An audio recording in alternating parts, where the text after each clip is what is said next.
গুপ্ত টুপ্ত এগুলো ট্যাগিং এর রাজনীতি আসলে যারা করতে চায় তারা তো করে, আমি এসব দেখি রে এখনো। আজকের প্রোগ্রামটা শুধু আমার একার না, মানে আমার বন্ধু বান্ধবী সবারই সার্বিক দিক থেকে অনেক ভালো ছিল আয়োজনটা। অন্যান্য আয়োজন যেমন সকাল থেকে এসেছি দুপুর পর্যন্ত অনেক বোর ফিল হয়েছে, সেইটা অ্যাকচুয়ালি এখানে হয়নি। অনুষ্ঠান তাদের ব্যবহার সবকিছুই ভালো ছিল আলহামদুলিল্লাহ। তাদের যে প্যানেল ডিসকাশন ওটা অনেক ভালো লাগছে, ফিউচার প্ল্যান নিয়ে, তারপরে তাদের বিভিন্ন অ্যাক্টিভিটিস, তাদের স্লাইডগুলো আমাদের ইনশাআল্লাহ পরবর্তীতে অনেক কাজে লাগবে। তারা গুপ্ত ত্যাগ দেয়, তো সমস্যা নেই, আমরা গুপ্ত না, দেখতে পাচ্ছেন তো তাদেরই, যারা গুপ্ত তারা গুপ্তই থাকে। নারীদেরকে যে সম্মান দেওয়া হয়েছে সেটা খুব ভালো লাগছে এবং সর্বোপরি পুরো অনুষ্ঠানটাই ভালো লেগেছে। শিবির তো ভালোই করছে, নারীদের প্রতি ভালো সম্মান প্রদর্শন করছে এবং নারীদের জন্য ক্যাম্পাস, নিরাপদ ক্যাম্পাস তৈরি করছে। আশা করি আগামী নির্বাচনও শিবির ভালোভাবেই ভালো ফলাফল করতে পারবে, এই আশাই ব্যক্ত করি। মেধাবী তরুণ সাহসী তোমরা জাগাও মনের ইচ্ছা, ছাত্র শিবির হাত বাড়িয়ে জানাই শুভেচ্ছা। মেধাবী তরুণ সাহসী তোমরা জাগাও মনের ইচ্ছা, ছাত্র শিবির হাত বাড়িয়ে। হ্যাঁ, তুমি গুপ্ত, গুপ্ত, হ্যাঁ গুপ্ত তুমি।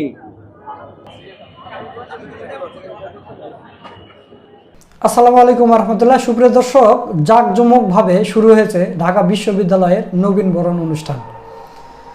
তো অনেকে মনে করছেন যে সাদিক কায়েম হয়তো আসবে না, তিনি নতুন বিয়ে করছেন, নতুন বউ ঘরে রেখে কি তিনি আসবেন অনুষ্ঠানে? না, সাদিক কায়েম ভাই সেখানে এসেছেন এবং অসাধারণ একটা বক্তব্য দিয়েছেন, সেই ভিডিওটা আপনাদের দেখাবো। জি, সম্মানিত উপস্থিতি, আপনারা ইতিমধ্যে লক্ষ্য করেছেন আমাদের মাঝে এসে উপস্থিত হয়েছেন ঢাকা বিশ্ববিদ্যালয় কেন্দ্রীয় ছাত্র সংসদের সম্মানিত ভিপি আবু সাদিক কায়েম ভাই। অনেকেই আজকের অনুষ্ঠানে আসবেন কিনা এটি নিয়ে কনফিউশন ছিল। যাই হোক, সকল কনফিউশন দূর করে আমাদের ভিপি, আপনাদের ভিপি আপনাদের সাথে সাক্ষাৎ করতে চলে এসেছেন। আমাদের অনুষ্ঠানের পক্ষ থেকে সাদিক কায়েম ভাইকে স্বাগত জানাচ্ছি। তো দর্শক, সাধারণ শিক্ষার্থীরা বলতেছে যে আসলে শিবিরকে যে গুপ্ত বলা হয়, বিভিন্ন ট্যাগ দেওয়া হয়, নারী বিদ্বেষী বলা হয়, আসলে শিবির তা নয়। শিবির ভালো একটা সংগঠন, খুবই ভালো একটা সুশৃঙ্খল সংগঠন। শিবিররা যে প্রোগ্রামগুলো করে এত সুন্দরভাবে সুশৃঙ্খলভাবে সে প্রোগ্রামগুলো পরিচালনা করে, এত সুন্দর করে প্লে কার্ড তৈরি করে, ছবি তোলার জন্য জায়গা করে দেয় এবং যেগুলো উপহার দেয়, কোরআন শরীফ থাকে, ডায়েরি থাকে, কলম থাকে, ব্যাগ থাকে, সবগুলো ইউনিক। তো দর্শক, ছাত্র শিবিরের বিরোধিতা করে ছাত্র দলেরা কি করতে পেরেছে? তারা এইরকম কোনো একটা অনুষ্ঠান করতে পেরেছে? না, পারেনি। তারা শিবিরের দেখা দেখি এই রমজান মাসে তারা ইফতার মাহফিলের আয়োজন করেছিল। অনেক শিক্ষার্থীরা তারা ইফতারি না পেয়ে দোকান থেকে ফল কিনে, কেউ পানি কিনে খেয়ে খেয়ে রোজা ভেঙেছিল। আপনারা সেই ভিডিওগুলো দেখেছেন। তো এরা শুধু শুধুই ছাত্র শিবিরের বিরোধিতা করে, গুপ্ত বলে, এই বলে, সে বলে, কিন্তু কাজে কামে কিছুই নেই। এরা শুধু পারে প্রধানমন্ত্রী গাড়ির পিছনে দৌড়াতে। তো দর্শক, এখন আপনাদের ভিপি সাদিক কায়েমের ভিডিও দেখাবো। ভিপি সাদিক কায়েম এ পর্যন্ত ডাকসু ভিপি হওয়ার পর থেকে কি কি কাজ করছে তার কিছুটা হলেও এই বক্তব্যের মধ্যে তুলে ধরেছে। তো চলুন আমরা ভিডিওটা দেখে আসি। বাংলাদেশ ইসলামী ছাত্র শিবির ঢাকা বিশ্ববিদ্যালয় শাখা কর্তৃক আয়োজিত 2025-26 সেশনের ঢাকা বিশ্ববিদ্যালয় উত্তীর্ণ শিক্ষার্থীদেরকে নিয়ে আয়োজিত আজকের নবীনবরণ অনুষ্ঠানে উপস্থিত। আজকের অনুষ্ঠানের প্রধান অতিথি বাংলাদেশ ইসলামী ছাত্র শিবিরের কেন্দ্রীয় সভাপতি ছাত্রনেতা নুরুল ইসলাম সাদ্দাম, উপস্থিত বাংলাদেশ ইসলামী ছাত্র শিবির ঢাকা বিশ্ববিদ্যালয়ের সভাপতি, ঢাকা বিশ্ববিদ্যালয় কেন্দ্রীয় ছাত্র সংসদ ডাকসুর সম্মানিত এজিএস মহিউদ্দিন খান, উপস্থিত ইসলামী ছাত্র শিবিরের বিভিন্ন পর্যায়ের নেতৃবৃন্দ, ডাকসুর নির্বাচিত প্রতিনিধিবৃন্দ, উপস্থিত শ্রদ্ধেয় সাবেক ভাইরা এবং শিক্ষার্থী ভাই এবং বোনেরা, আসসালামু আলাইকুম ওরহমতুল্লাহি ওয়াবারাকাতুহু। আমি প্রথমেই ঢাকা বিশ্ববিদ্যালয় কেন্দ্রীয় ছাত্র সংসদ ডাকসুর পক্ষ থেকে সবাইকে কংগ্রাচুলেট করছি। আমি সবাইকে জোরে হাতে করতালির মাধ্যমে সবাইকে অভিনন্দন করছি। তোমরা যারা ঢাকা বিশ্ববিদ্যালয়ে চান্স পেয়েছো, নিশ্চয়ই জীবনের সবচেয়ে অনেক বড় একটি অর্জন এই ঢাকা বিশ্ববিদ্যালয়ে চান্স পেতে পারা। আমাদের প্রত্যেকের স্বপ্ন ছিল ঢাকা বিশ্ববিদ্যালয়ে আমরা ভর্তি হব এবং ভর্তি হয়ে আমাদের পরবর্তী জীবনের জন্য আমরা নিজেদেরকে প্রস্তুত করব। তো সেই সুযোগ সৃষ্টিকর্তা আল্লাহ পাক সুবহানাহু ওয়া তাআলা আমাদেরকে দিয়েছেন। সে কারণে আমরা শুরুতেই আমরা যারা মুসলমানরা আছি আল্লাহর শুকরিয়া জ্ঞাপন করতে পারি, আলহামদুলিল্লাহ। তো আমরা যারা ঢাকা বিশ্ববিদ্যালয়ে ভর্তি হয়েছি আমাদের দায়িত্বটা অনেক বড়। এবং সেই দায়িত্বের কথাগুলো তোমাদেরকে স্মরণ করে দেওয়ার জন্যই আজকের এই আয়োজন। ইসলামী ছাত্র শিবিরকে আমি ডাকসুর পক্ষ থেকে ধন্যবাদ জানাচ্ছি। তারা ফার্স্ট ইয়ারের শিক্ষার্থীদেরকে একদম শুরুতেই তাদের করণীয় কী, বর্জনীয় কী, তাদের বর্ষভিত্তিক পরিকল্পনা কেমন হওয়া দরকার, ক্যাম্পাসের অপরচুনিটিসগুলো কী কী, চ্যালেঞ্জগুলো কী কী, সেই অপরচুনিটিসগুলোকে আমরা কীভাবে কাজে লাগাতে পারি, সেই বিষয়গুলো নিয়ে তোমাদেরকে আজকের এই সেশনে চমৎকার আয়োজন রেখেছে। এবং আমরা আশা রাখবো সেই তোমাদের কাছে এতক্ষণ ধরে প্যানেলিস্টে যে আলোচনাগুলো করেছে সেই আলাপের আলোকে তোমরা নিজেদেরকে আগামীর জন্য প্রস্তুত করবে ইনশাআল্লাহ। ঢাকা বিশ্ববিদ্যালয়ে এমন একটি জায়গা যেখানে তুমি ভালো হতে হলে সবচেয়ে ভালো হতে পারবা, আবার যদি খারাপ হতে চাও সবচেয়ে খারাপও হতে পারবা। এই ঢাকা বিশ্ববিদ্যালয়ে শহীদ ওসমান হাদিদের মতো মানুষ যেমন তৈরি হয়, আবার নিষিদ্ধ ঘোষিত ছাত্রলীগের সন্ত্রাসীদের মতো মানুষও এখান থেকে তৈরি হয়েছে। শহীদ আবরার ফাহাদের খুনিদের মতো মানুষ এই ঢাকা বিশ্ববিদ্যালয় থেকে তৈরি হয়েছে। তো সুতরাং আমি বিশ্বাস করি আমার সামনে যারা বসে আছে, আমার যারা ছোট ভাই বোনরা ফার্স্ট ইয়ারে ভর্তি হয়েছে, তাদের এখান থেকে শহীদ ওসমান হাদিদের মতো মানুষ তৈরি হবে ইনশাআল্লাহ। এখান থেকে শহীদ আবু সাঈদদের মতো মানুষ তৈরি হবে যারা তাদের দুই হাতকে প্রসারিত করে পুরো জাতিকে নতুনভাবে উজ্জীবিত করবে। এখান থেকে শহীদ নোমানির মতো মানুষ তৈরি হবে যে রাজশাহী বিশ্ববিদ্যালয়ে ছাত্রলীগের সন্ত্রাসীদের বিরুদ্ধে একাই লড়াই করেছিল, একাই তার শিক্ষার্থী এবং তার জনশক্তিদের জন্য সে অন্যায়ের প্রতিবাদ করতে গিয়ে শহীদ হয়েছিল। এখান থেকে শহীদ আব্দুল মালেকের মতো মানুষ তৈরি হবে যে শহীদ মালেক এই ঢাকা বিশ্ববিদ্যালয়ের টিএসসিতে সেই 60-এর দশকে শিক্ষা ব্যবস্থার উপর কথা বলেছিল এবং সেই শিক্ষা ব্যবস্থা ছিল নৈতিকতা সম্পন্ন শিক্ষা ব্যবস্থা, যে শিক্ষা ব্যবস্থার মাধ্যমে একজন শিক্ষার্থী নৈতিকভাবে সে সৎ হবে এবং সে আগামীর জন্য প্রস্তুত হবে। সেই শিক্ষা ব্যবস্থার কথা বলার পরে পুরো অডিয়েন্স তার কথা দ্বারা প্রভাবিত হয়েছিল। ওই সময়ে যারা কালচারাল ফেসিস্ট চক্র ছিল, পতিত ফেসিস্ট চক্র, মতিয়া চৌধুরী, হাসানুল হক ইনু, তারা শহীদ আব্দুল মালেকের মেধার কাছে পরাজিত হয়ে যখন মালেক এই সোহরাওয়ার্দী উদ্যান দিয়ে যে তার হল ফজলুল হক মুসলিম হলে যাচ্ছিল, তার মাথায় ইট দিয়ে আঘাত করে তাকে শহীদ করেছিল। এই শহীদ মালেকের জীবনে যদি আমরা পড়ি, শহীদ মালেক সে তার ডিপার্টমেন্টে ফার্স্ট হয়েছিল, একই সাথে তার আল্লাহর সাথে সম্পর্কের জায়গায়, তার আধ্যাত্মিক জায়গায় অসাধারণ মানুষ ছিল। সারাটা জীবন যতদিন সে বেঁচে ছিল সে কল্যাণের কাজ করেছে, সত্যের পথে মানুষদেরকে ডেকেছে, তার বন্ধুবান্ধবরা তার দ্বারা উপকৃত হয়েছে, প্রভাবিত হয়েছে। তো এই শহীদ মালেকের মতো আমাদের এই ক্যাম্পাস থেকে মানুষ তৈরি হতে হবে। এই মানুষ যদি তৈরি হতে পারি তাহলে আমরা যতদিন এই সমাজে থাকব, এই সমাজের মানুষরা আমাদেরকে সবসময় আমাদেরকে শ্রদ্ধা করবে এবং আমরা যখন চলে যাব আমাদের কথা আজীবন শ্রদ্ধার সাথে স্মরণ রাখবে। একই সাথে আমি আজকে যারা এখানে ফার্স্ট ইয়ার শিক্ষার্থী ভাই এবং বোনেরা আছে, আমি তোমাদেরকে একটু স্মরণ করে দিতে চাই, তোমরা এখন যে ক্যাম্পাসে আছো এই ক্যাম্পাসটা আমরা শহীদদের রক্তের উপর পেয়েছি। তোমরা যদি আগের একটু ক্যাম্পাসের চিত্রগুলো দেখো, ফেসিবাদী কাঠামো যখন ছিল 16 বছরে, এই ক্যাম্পাসে গণরুম, গ্যাস রুম কালচার, শিক্ষার্থীদের উপর নিপীড়ন, নির্যাতনের মাধ্যমে এক একটা কনসেন্ট্রেশন ক্যাম্প ছিল। শিক্ষার্থীদের পড়াশোনার কোনো ধরনের অধিকার ছিল না। প্রত্যেকটা হলে জোরপূর্বক প্রোগ্রামে নিয়ে যাওয়া, রাতে দিনে দিনের পর দিন জোরপূর্বক প্রোগ্রামে নিয়ে যাওয়া, ভাইয়ের পিছনে রাজনীতি করানো, ঘন্টার পর ঘন্টা মধুর ক্যান্টিনে বসায় রাখা, তাদের বিভিন্ন ধরনের নেত্রীরা আসে, নেতারা আসে, প্রধানমন্ত্রী আসে, সেটার জন্য প্রোটোকল দেওয়ানো, এই ধরনের বাজে সংস্কৃতির মধ্য দিয়ে এখানকার শিক্ষার্থীদেরকে যেতে হয়েছে। এবং এই যে সংকট বিশ্ববিদ্যালয়ে, ঢাকা বিশ্ববিদ্যালয় অ্যালামনারা সারা বিশ্বব্যাপী আছে, সবাই চাই আবাসন সংকটটা দূর হোক, কিন্তু কৃত্রিমভাবে এই আবাসন সংকটটা তৈরি করে রাখা হয়েছে যেন শিক্ষার্থীরা ফার্স্ট ইয়ার থেকে সিট না পায়, তাদেরকে এক রুমে গাদাগাদি করে রাখা হয়, সিটের জন্য বড় ভাইদের কাছে যেতে হবে, এরপর তাদেরকে জোরপূর্বক প্রোগ্রামে নিয়ে তাদের পলিটিক্যাল এজেন্ডা এই ক্যাম্পাসে বাস্তবায়ন করবে। কিন্তু আজকে জুলাই বিপ্লব এবং বিপ্লব পরবর্তী এই ধরনের দাসত্বের রাজনীতির কবর আমরা রচনা করেছি। এখন এই ক্যাম্পাসটা তোমাদের হাতে দিয়ে গেলাম, তোমরা যদি ইউনাইটেড থাকো, তোমরা যদি তোমাদের শিরদাঁড়াকে উঁচু রাখো, তোমরা যদি এই গণরুম, গ্যাস রুম কালচারের বিরুদ্ধে, এই ফাও খাওয়া রাজনীতির বিরুদ্ধে, এই পেশি শক্তি রাজনীতির বিরুদ্ধে তোমরা যদি ঐক্যবদ্ধভাবে এটার বিরুদ্ধে কথা বলতে পারো, তাহলে এই ক্যাম্পাসে আর কখনো গণরুম, গ্যাস রুম কালচার ফিরবে না ইনশাআল্লাহ। আমি কি তোমাদের থেকে সেই কমিটমেন্টটা নিতে পারি? তোমরা কি পারবে ইনশাআল্লাহ? ইনশাআল্লাহ। এবং এই যে আবাসন সংকটের কথা বললাম, সেই আবাসন সংকট দূর করার জন্য ডাকসুতে দায়িত্ব নেওয়ার পর আমরা গত 7.5 মাস ধরে আমরা কাজ করছি।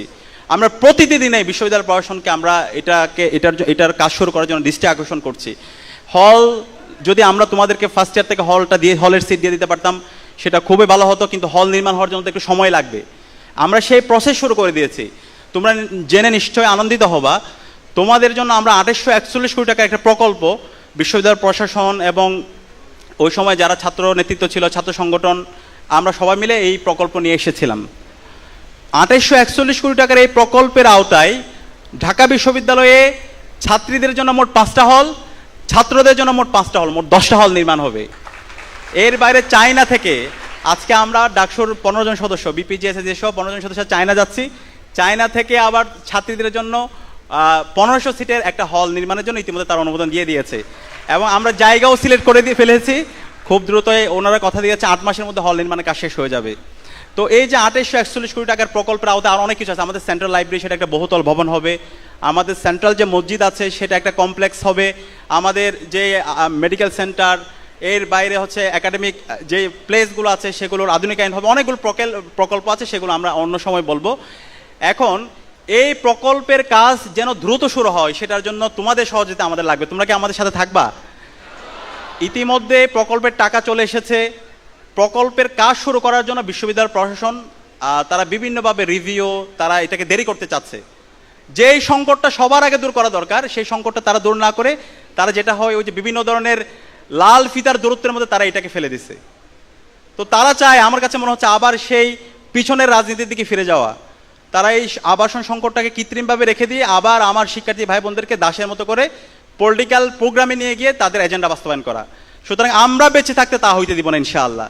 তোমরা যদি আমাদের সাথে থাকো, ইনশাআল্লাহ আমরা এই মেয়াদের মধ্যে এই হল নির্মাণগুলোর কাজগুলোর শুরু করে দেবো ইনশাআল্লাহ, তোমাদেরকে সাথে নিয়ে ইনশাআল্লাহ। আমরা ইতিমধ্যে অগ্রগতির জন্য জানতে গিয়েছিলাম, বিশ্ববিদ্যালয় প্রশাসন বলেছে তারা রিভিউ করতে দিয়েছে এবং তারা দ্রুত শুরু করবে।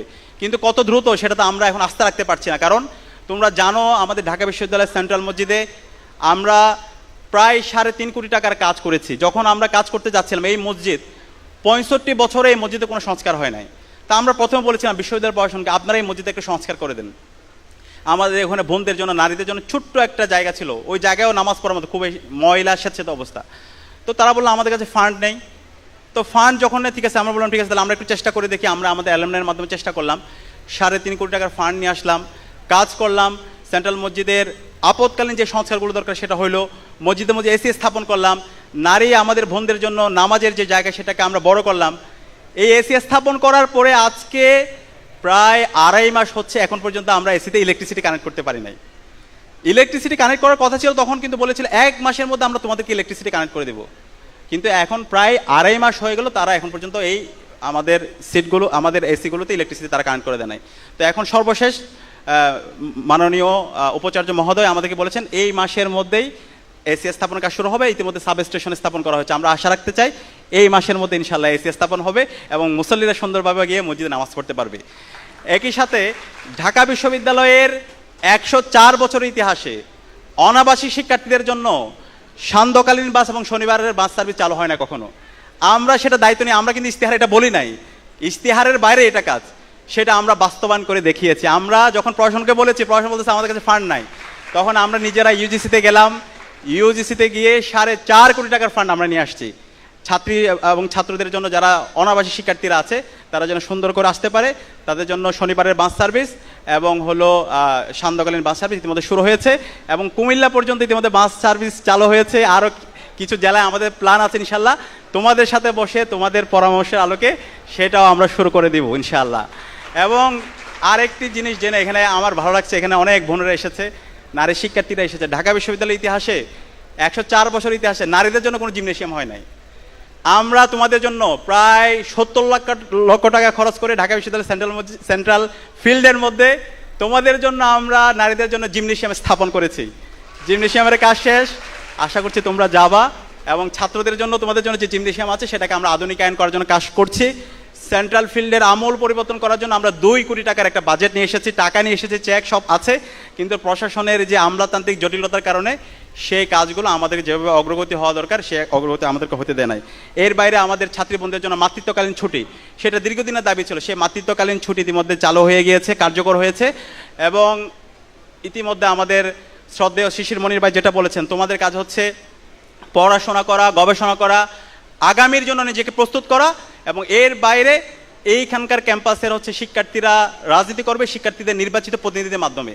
তো এই ডাকসু নির্বাচনটা যেন প্রতি বছর হয়, সেটার জন্য আমরা ইতিমধ্যে ডাকসু নির্বাচনকে একাডেমিক ক্যালেন্ডারভুক্ত করার জন্য একাডেমিক ক্যালেন্ডারে যে কমিটি আছে সেই কমিটির তালিকাভুক্ত করেছি। তো আশা করছি ইনশাআল্লাহ ডাকসু নির্বাচন প্রতি বছর হবে এবং প্রতি বছর নির্ধারিত সময় ডাকসু নির্বাচনের মাধ্যমে শিক্ষার্থীদের নির্বাচিত প্রতিনিধিরাই বাংলাদেশে তারা প্রতিটি ক্যাম্পাসে তারা নেতৃত্ব দিবে এবং এই ডাকসুতে তারা নির্বাচিত হয়েছে, তারা শিক্ষার্থীদের আশা আকাঙ্ক্ষার বাতিঘর হবে। এবং তোমাদের সর্বশেষ যে বিষয়টা বলবো, তোমরা এখন যারা প্রথম বর্ষে ভর্তি হয়েছো তোমাদের অবারিত সময় আছে। আমরা অনেক ক্ষেত্রে দেখতে পাই আমাদের অনেক ছোট ভাইরা বোনরা 4th ইয়ারে গিয়ে মাস্টার্সে গিয়ে তারা হতাশার গল্প বলে, তাদের পরিবার আর তাদের পরিচয় দিতে পারে না। তো এই হতাশার গল্প যেন আমরা আগামী 4-5 বছর পর তোমাদের থেকে শুনতে না পাই। তোমাদের সুযোগ আছে, সময় আছে, এখন থেকে যেন তোমাদের বর্ষভিত্তিক পরিকল্পনা থাকে। তোমরা যে যে ডিপার্টমেন্টে পড়াশোনা করো, অনেক ক্ষেত্রে হয় ঢাকা বিশ্ববিদ্যালয় বলে আমি অনেক ভালো ডিপার্টমেন্টে পড়ি, ও বলছে ও খারাপ ডিপার্টমেন্ট। এখানে ভালো অথবা খারাপ বলতে কোনো কিছু নাই। ঢাকা বিশ্ববিদ্যালয়ে প্রত্যেকটা ডিপার্টমেন্টে ভালো। এখানে কোনো ডিপার্টমেন্ট তোমাকে চাকরি দিবে না, কোনো ডিপার্টমেন্ট তোমাকে চাকরি দিবে না। চাকরি যদি পাইতে হয় তোমার মেধার স্বাক্ষর রেখে তুমি যেভাবে ভর্তি পরীক্ষা দিয়েছো, চাকরির পরীক্ষায় যেই সিলেবাস আছে সেই সিলেবাসের আলোকে পরীক্ষা যে ভালো করবে সে হচ্ছে ভালো চাকরি পাবে। তো এটার জন্য তোমাদের এখন দরকার প্রথম বর্ষ থেকেই বর্ষভিত্তিক পরিকল্পনা। তো তুমি যে ডিপার্টমেন্টে পড়াশোনা করো সেই ডিপার্টমেন্টে তোমার জন্য একটা ভালো রেজাল্ট থাকে, অথবা ওই ডিপার্টমেন্ট সম্পর্কে তোমার জন্য ভালো জানাশোনা থাকে। একই সাথে তোমার বিভিন্ন ধরনের সফট স্কিল, এখানে ডিবেট আছে, ডিউডেস আছে, হল ভিত্তিক ডিবেটিং ক্লাব আছে, সেগুলোতে যেতে পারো। বিভিন্ন সামাজিক স্বেচ্ছাসেবী সংগঠন আছে, সেগুলোতে তোমরা যুক্ত হতে পারো। এর বাইরে আইএমএল আছে, আইএমএল থেকে একটা এক্সট্রা ল্যাঙ্গুয়েজ শিখতে পারো। আমরা ডাকসুর থেকে চাইনা ভাষা শেখাচ্ছি। আমাদের প্ল্যান আছে বিভিন্ন ধরনের ভাষাগুলো তোমাদেরকে ফ্রিতে অফার করা। তো এই ভাষা যদি একটা শিখতে পারো, একটা এক্সট্রা ল্যাঙ্গুয়েজ যদি জানতে পারো, দেখবা যে তোমার ওভারঅল তোমার কোয়ালিটি এবং তোমার ক্যাপাসিটি এবং তোমার অপরচুনিটি অনেক বেড়ে যাবে।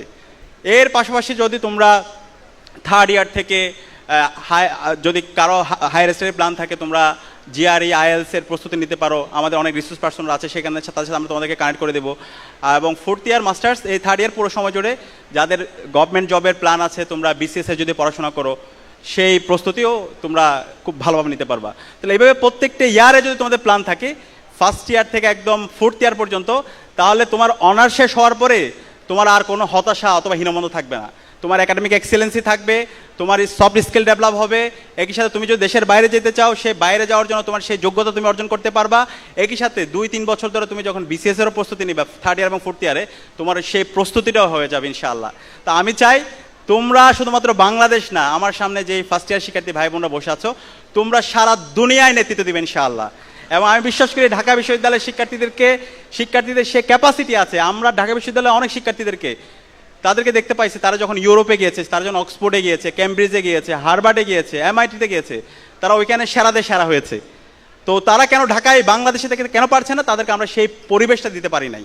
তো আমরা এখন চেষ্টা করছি ঢাকা বিশ্ববিদ্যালয়ে সেই পরিবেশটা দেওয়ার, সেই স্বপ্নের ক্যাম্পাস বিনির্মাণ করার। ইনশাআল্লাহ আগামীতে যে শিক্ষার্থীরা আসবে তারা এই স্বপ্নের ক্যাম্পাসটা পাবে। প্রথম বর্ষ থেকে তার চমৎকার একটা পড়ার টেবিল থাকবে, তার একটা রুম থাকবে, তার স্বাস্থ্যের নিরাপত্তা থাকবে, তার খাদ্যের নিরাপত্তা থাকবে। নারী শিক্ষার্থীদের জন্য তাদের জন্য একটা নিরাপদ ক্যাম্পাস হিসেবে আমরা বিনির্মাণ করব এবং এখানে শিক্ষার পরিবেশ থাকবে। বিশ্ববিদ্যালয়ের মূল কাজ হবে সে পড়াশোনা করবে, গবেষণা করবে এবং আগামীর জন্য নিজেকে প্রস্তুত করবে। এবং এর বাইরে দেশের স্বাধীনতা, সার্বভৌমত্ব, অখণ্ডতার জন্য যদি জীবন দিতে হয় সেই জীবন দেওয়ার জন্য সে প্রস্তুত থাকবে। এবং সবসময় শির দ্বারা উঁচু রেখে ইনসাফের পক্ষে কথা বলবে, সত্যের পক্ষে কথা বলবে, কারো দাসত্ব করবে না। কোনো দলের এখানে হচ্ছে এজেন্ডা সে এককভাবে সে বাস্তবায়ন করবে না। যেটা সত্য সেটাকে সত্য বলবে, যেটা সাদা সেটাকে সাদা বলবে, এবং যেটা অন্যায় সেটাকে সে শির দ্বারা উঁচু রেখে সে অন্যায়ের প্রতিবাদ করবে। তো আমি বিশ্বাস করি ইনশাল্লাহ আমার সামনে যারা বসে আছো তোমরা আগামীর বাংলাদেশে নেতৃত্ব দিবে ইনশাল্লাহ। আল্লাহ পাক সুবহানাহু ওয়া তাআলা তোমাদেরকে সেই তৌফিক, সেই যোগ্যতা, সেই সক্ষমতা, সেই প্রজ্ঞা দান করুক। আমি আবারও তোমাদেরকে কংগ্রাচুলেট করে এবং ডাকসুর পক্ষ থেকে ইসলামী ছাত্র শিবির ঢাকা বিশ্ববিদ্যালয়কে আন্তরিকভাবে ধন্যবাদ জানিয়ে আমি আমার কথা এখানে শেষ করছি। আসসালামু আলাইকুম ওয়া রাহমাতুল্লাহ।